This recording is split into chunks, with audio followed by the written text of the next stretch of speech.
Alright guys, well, Happy New Year for 2022, and we're starting off this year with a new project here. Alright, that was inspired by this Dewitt H.O. BACHMAN train. As you guys watch my videos you know about the other one over there, which I rescued and brought back to life. This one you're looking at here is the second one I picked up. Extremely cheap, almost nothing, and again, it was not running. And tinkered around with it for 2 or 3 days, got it to run, and she's working perfect. So we got two of the Dewitt now, and the Thomas Bull H.O. BACHMAN trains. Now what's interesting about these trains, most interesting I think, these are the first H.O. trains I ever acquired. I know really nothing about H.O. trains at all. And but when I first bought the BACHMAN Dewitt train, I was unaware of a very important little fact. As you can see, the locomotive and the tender. Okay, and here is the BACHMAN locomotive and tender. And you see what just happened there. As I've showed you in the past, I don't have it hooked up. The locomotive on these trains, okay, is just a free-wheeling, rolling loco. Okay, basically for all practical purposes, it's what we call a dummy. The motor is inside the tender. Okay, and the same with the Dewitt same exact thing. The loco is just a dummy, kind of like me. I mean, that's why I like it so much. And the motor is inside the tender. Okay, so I've been thinking about this a lot since I first discovered this, because I had no idea when I bought this train that the tender was actually the power source.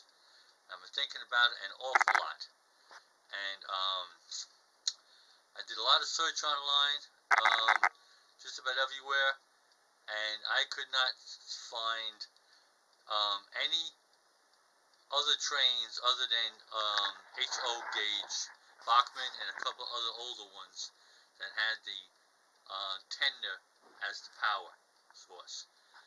I found no other trains. I shouldn't say that. There were some N trains that were also the loco. The power source was the tender, but no O gauge or 027 gauge. So I got thinking about that, and I'm thinking about just how convenient that is actually. Okay, now I'm going to remove this loco. Alright, leaving just the power source. Now, that power source is going to push whatever you put in front of it. Doesn't matter what you put there, it's going to push it. As long as it has H.O. wheels on it to run on the track. So, we took this tractor here, okay, and we put a set of H.O. wheels on it. And now, we got a diesel IH tractor coming around the bend. Okay. Okay, next up, we got a Jeep with, again, the Dewitt tender pushing it. Now, if you didn't know about this tender being the power source, okay, you would definitely believe that Jeep is running under its own power and pulling the tender, as you would the same with the tractor I just showed you. So that's my point. You can actually use anything at all to be the focus of attention as the locomotive, so to speak, pulling the load. Now obviously I could hook up all the coaches to it as well. Alright, and again, I had a couple old junky H.O. trains. I took the tracks off it, the wheels off them, mounted them onto the tractor and the Jeep, and here we go. So, now, with that thought in mind, let's move on